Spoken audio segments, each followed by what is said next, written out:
and Atia Thurman, who is on this email. And they're talking about the same initiatives that are set out in Delmar Divine, which is located in the city of St. Louis. I don't understand for the life of me why St. Louis County residents would be charged a tax and 25% of it can go, which is $21 million, could go to administrative services in St. Louis City possibly.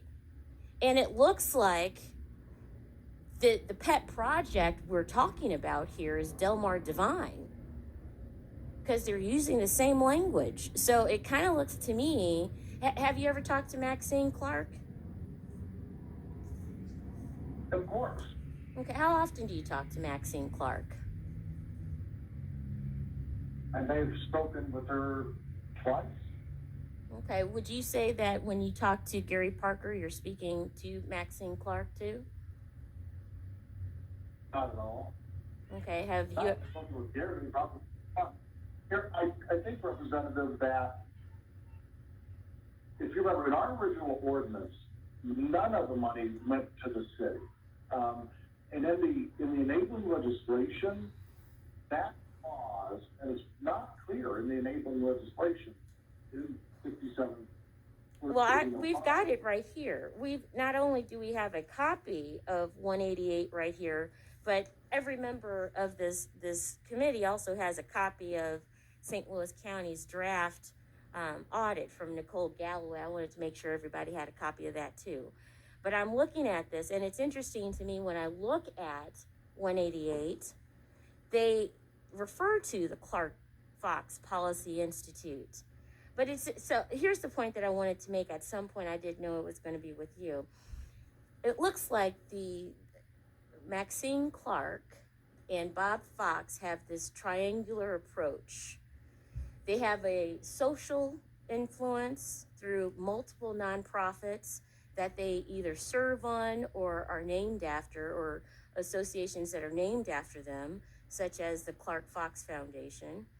And then they have a political influence, which goes to their fundraising of multiple candidates who can deliver on their requests, their financial requests. And then the third leg of this triangular approach is the for-profit part, which is Delmar Divine. So on one set, they have this nonprofit, which is obviously quoted in 188. I mean, that must be sweet. That has to be really exciting that you can be on all sides of $84 million. Isn't that awesome? You get to have a institute named after you that writes all of these reports that suggest you have all of these interests. And then at the end of all of that, but before you get to the end, you contribute to all the people who are the influencers politically. And then the end result is you get part of that $84 million in the city of St. Louis, which the city of St. Louis themselves can't deliver. That must be awesome. I don't know too many Black people who get that opportunity. You have to understand why we feel the way that we do about this $84 million tax. Of course, we care about early childhood education, but frankly, I think the people who really care about early childhood education, people of color, were used as pawns by Maxine Clark and her husband, Bob Fox. Thank you.